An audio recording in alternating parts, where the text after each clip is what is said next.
बड़ी खबर, पाकिस्तान को हुए नुकसान पर नया खुलासा हुआ है। भारत ने पाकिस्तान के 6 फाइटर जेट गिराए थे। भारत ने पाकिस्तान का C-130 एयरक्राफ्ट गिराया था। पाकिस्तान के कई क्रूज मिसाइल ढेर किए थे। पाकिस्तान के 10 से ज्यादा लड़ाकू ड्रोन भी गिराए थे। तो भारत लगातार अब जो चीजें निकल कर आ रही हैं, क्योंकि अब तो दुनिया में विक्टिम बनने का मौका जो है वो पाकिस्तान यूज भी कर ले तो फर्क नहीं, दुनिया को पता है क्या हुआ है नहीं हुआ है। तो अब धीरे धीरे चीजें खुल रही हैं। और आप याद कीजिए, हमने पाठशाला में आपको कहा था कि भारत ने जितना मारा है अभी उतना बताया नहीं है, और देखिए वही हो रहा है। अब बताया जा रहा है कि 6 और फाइटर जेट गिरे थे। C-130 फोड़ दिया था भारत ने, इनके जो ड्रोन थे वो फोड़ दिया था भारत ने। ये उसके अलावा है जो अभी तक आपको पता है। पाकिस्तान को इतना जबरदस्त नुकसान हुआ, फिर भी हमारे यहां कुछ लोग भारतीय सेना के नुकसान को ही गिना रहे हैं। ये लोग संसद का विशेष सत्र चाहते हैं जिससे ये ऑपरेशन सिंदूर पर राजनीति कर सके। शायद इंडी गठबंधन ने आज मीटिंग करके विशेष सत्र की मांग की। विशेष सत्र बुलाने के पीछे विपक्ष का तर्क क्या है भाई? कि सरकार जब पूरी दुनिया को ऑपरेशन सिंदूर के बारे में बता रही है तो फिर संसद में बताने में दिक्कत क्या है? पाकिस्तान से सीज फायर में ट्रंप का रोल क्या है? इस पर सरकार को स्टैंड क्लियर करना चाहिए। पहलगाम हमले में ऑपरेशन सिंदूर और उसके बाद की सैन्य कार्रवाई और राष्ट्रीय सुरक्षा के मुद्दे पर चर्चा होनी चाहिए। पाकिस्तान से डील करने के दौरान जो कमियां रही उस पर भी चर्चा होनी चाहिए। सुनिए विशेष सत्र की मांग को लेकर विपक्ष के सांसद क्या कह रहे हैं, एक बार सुनिए, फिर आपको बताऊंगा कि विशेष सत्र बुलाने की विपक्ष की मांग पर मोदी सरकार क्या करने जा रही है। पूरे घटनाक्रम पर सरकार अपनी बात रखे। पहलगाम आतंकी हमले से लेकर ऑपरेशन सिंदूर तक, ऑपरेशन सिंदूर से लेकर अमेरिका द्वारा सीज फायर की घोषणा तक, और उसके बाद भी जो क्या क्या प्रयास किए जा रहे हैं पाकिस्तान को दुनिया में अलग थलग करने के लिए, उसमें कितनी सफलता मिल रही है। सारी दुनिया को तो बता रहे हैं, लेकिन संसद को और संसद के माध्यम से हिंदुस्तान की जनता को अंधेरे में रखना चाहते हैं। हमें इस अवसर पर किन देशों से समर्थन मिला, एक देश भी खुलेआम हिंदुस्तान के समर्थन में नहीं आया, ये चिंता की बात है। हम डिप्लोमेटिक फ्रंट पर पूरी तरह असफल हो गए।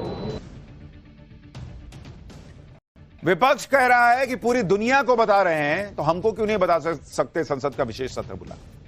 अरे भैया, दुनिया को वही बता रहे हैं जो डिफेंस में या अपने रक्षा मंत्रालय के लोगों ने, अपने सेना के लोगों ने प्रेस कॉन्फ्रेंस करके बताया। ऑलरेडी बताया हुआ है भाई, दुनिया को कुछ अलग नहीं कहानी सुना रहे हैं। वही जो प्रेस कॉन्फ्रेंस दुनिया ने देखी है, भारत के लोगों ने देखी है, वही उधर बता रहे हैं।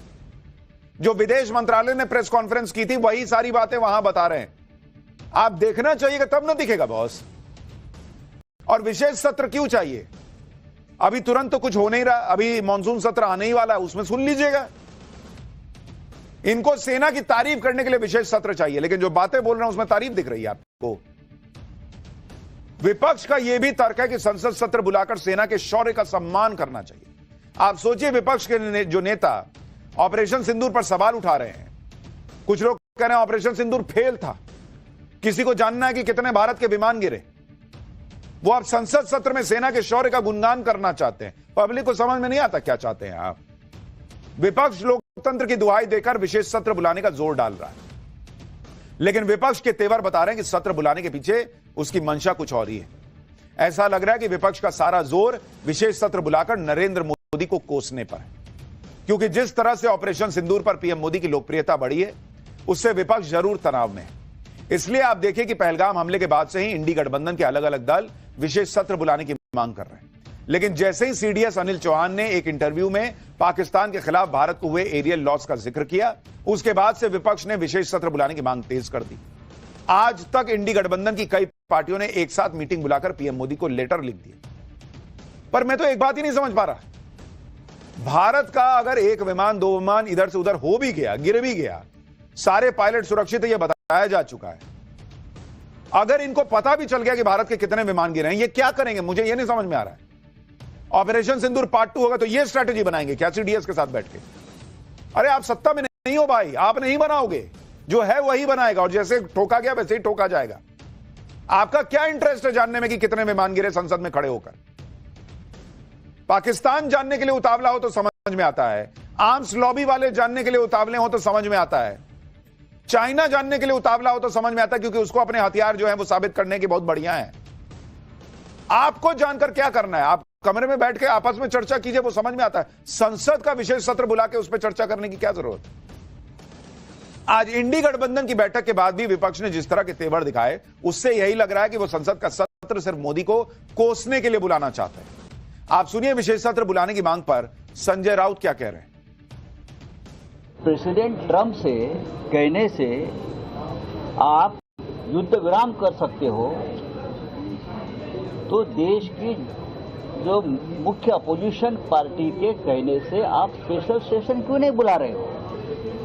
क्या हमको स्पेशल सेशन के लिए प्रेसिडेंट ट्रंप के पास जाना पड़ेगा? इंडी गठबंधन चाहता है कि जैसे ही मल्टी पार्टी डेलीगेशन विदेश से लौट आए, उसके तुरंत बाद ही मोदी सरकार को जून में ही स्पेशल सेशन बुला लेना चाहिए। हालांकि सूत्रों के मुताबिक सरकार विपक्ष की विशेष सत्र की मांग पर विचार नहीं कर रही। इसके पीछे का तर्क है कि जुलाई में मानसून सत्र होने ही वाला है, ऐसे में विशेष सत्र की मांग का कोई मतलब नहीं है।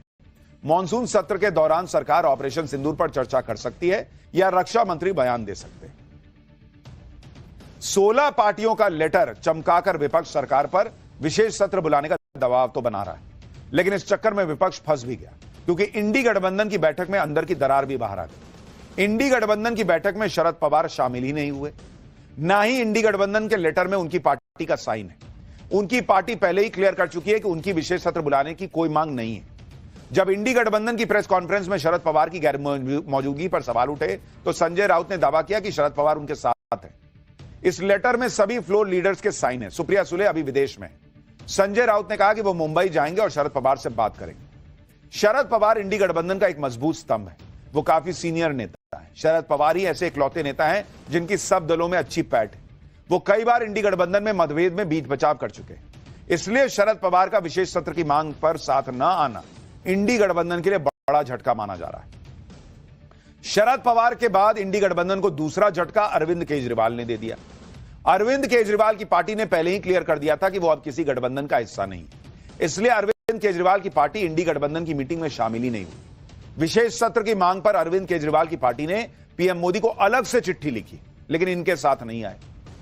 आम आदमी पार्टी ने इंडी गठबंधन से तो दूरी बना ली, लेकिन मोदी विरोध में वो इंडी गठबंधन की ही राह पर चल रही है।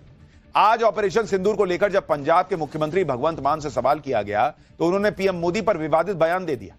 भगवंत मान ने बीजेपी के उस घर घर सिंदूर अभियान का जिक्र कर दिया जो बीजेपी ऑलरेडी कह चुकी है कि ऐसा कोई हम अभियान चला ही नहीं रहे।